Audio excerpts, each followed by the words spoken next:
The poetic faculty, especially, requires the stimulus of high mental atmosphere to bring it to perfection. Catherine Anne Warfield may have felt the need of this incentive.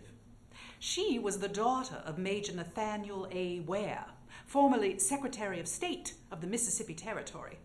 She writes with a quaintness and originality which reminds one constantly of Hawthorne, yet belongs wholly to Warfield. Her imaginative book, The Household of Bovary, is a story projected from the writer's own brain and being, a bold, sharp, live, magnetic creation, with its restless ghost walking forever in those large, dim chambers with their nailed-up windows. In our excerpt, the innocent Miss Lillian is asked by her grandfather to give up some of her blood. You surely do not think I mean to harm you, Lillian. I only ask you for 1 cup of that generous blood that flowed from my veins in the beginning. This is a strange fancy of yours, grandfather, a horrible fancy. Do you drink blood? Are you a vampire?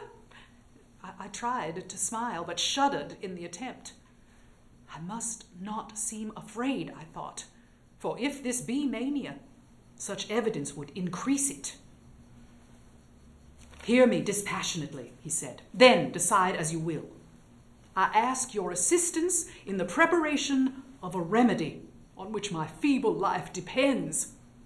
I have been in the habit of drawing from my own veins the required amount of fluid to complete my preparation. But since my long illness, my strength has failed. Today, I threw 300 sovereigns, the last of my treasure, in the crucibles. All this will be wasted unless I obtain the necessary ingredient wherewith to divide the smoldering mass from the ethereal spirit that makes the elixir. Why not use the blood of a lamb or of a goat, grandfather, or beef's blood? These can be easily procured, and human nature spared the horror of such an experiment. Because the chemical affinities are all wanting in these that success depends on. But, Lillian, I will not urge you further. I will not ask again, even to save my own life, for a gill of the blood I gave you. I was nerved to sudden determination by these words, and bearing my arm, I stretched it forth and turned away. A small porcelain urn was brought forward, and the servant, named Fabius, breathed a vein with a dexterity that manifested practice. I had just begun to feel slightly faint and giddy when my grandfather staunched the orifice and bound my arm himself with bandages, in readiness for the occasion, first touching the wounded vein with a liquid which removed soreness from the arm and prevented all subsequent inconvenience. Aye, Lillian, this will do, he said. This young and ruddy blood is what I needed. He held the all but transparent cup between his eyes and the brilliant lamps. It is perfect, he continued, every globule round as a drop of rain. He led me to the crucible, red hot over its charcoal furnace, and lifting the lid showed me the dull yellow molten mass within. Now look, Lillian. He took from the marble slab a vial of white liquid, which, when opened, emitted the odoriferous and, to me, grateful and reviving smell of almonds. And bending over the crucible, poured in carefully about half the contents of the bottle, quickly replacing the close-fitting glass stopper.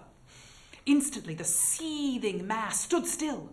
A few large bubbles rose, flashed, dispersed, and a dull violet flame seemed to flit and flicker over the surface. Now, Lillian, all is ready. Look attentively and behold the crisis. His face was rigid as steel as he dashed in the blood. The flame died out. The The whole mass seemed to shudder and recoil, then separate as instantaneously as I have seen the curd and whey of milk divide under the action of an acid, or, to use a grandiose comparison, as earth and sea might have divided in the beginning of time. A mass of substance was precipitated to the bottom of the crucible, and oh, wondrous vision!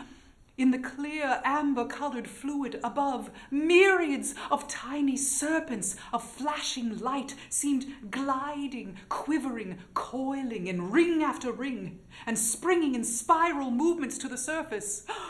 "It is the vital principle at work," he said in suppressed tones, electrifying the duller agent.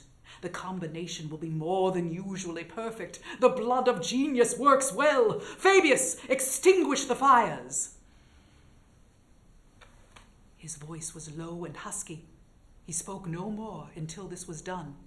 Then steadily and slowly, and with every nerve strained to its fullest tension in the anxiety of the moment, for much depended on the accuracy of this movement, he poured into a silver bowl wonderful elixir, preparatory to sealing it in crystal vials.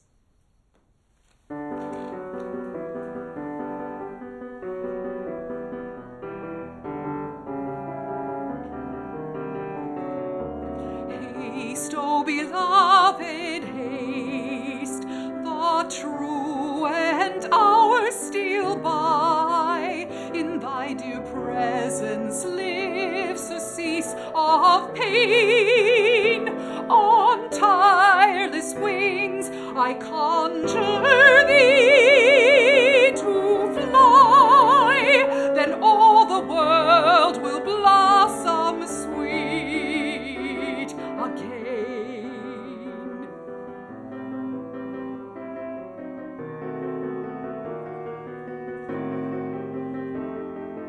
Haste, O beloved, haste, in my heart's sunny clime. I'll crown thee monarch of a realm secure. Together we'll transform both tide and time, long as the silvern cord or golden ball endure.